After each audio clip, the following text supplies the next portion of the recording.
Hello mga kamams vlog. So, andito po ulit tayo sa another tutorial. No, welcome to my channel, Mams Vlog. Ito is about kung paano natin i-mute or babawasan ang audio or volume ng ating video na ina-upload sa ating mga Facebook Reels. So, kung interesado ka, panoorin mo ito hanggang dulo.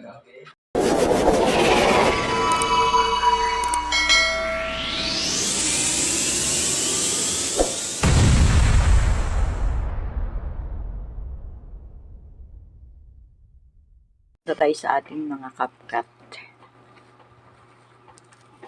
Then, click New Project. Dito pipili lang tayo ng video na medyo malakas ang boses ko.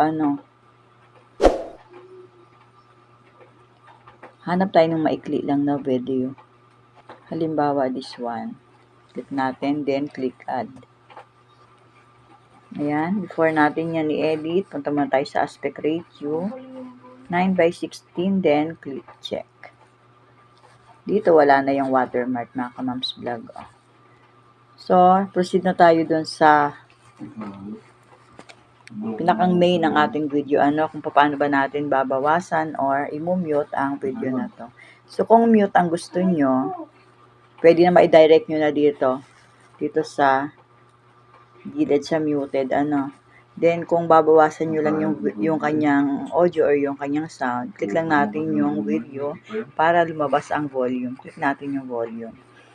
Ayan. Pwede natin bawasan sa pamamagitan nito. Ayan.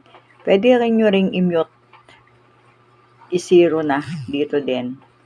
Pero kung talaga ang target nyo, i-mute nyo na talaga direct. Pwede naman dito na kayo sa tabi pumunta. Pero kung bawas lang ang volume, dito kayo pupunta sa volume talaga niya. Ayan. Then, kung okay na yan, click natin ang check. So, ayun lang. Ganun lang kasimple kung paano mag-mute or magbawas ng volume or ng lakas ng video. So, sana nasundan nyo.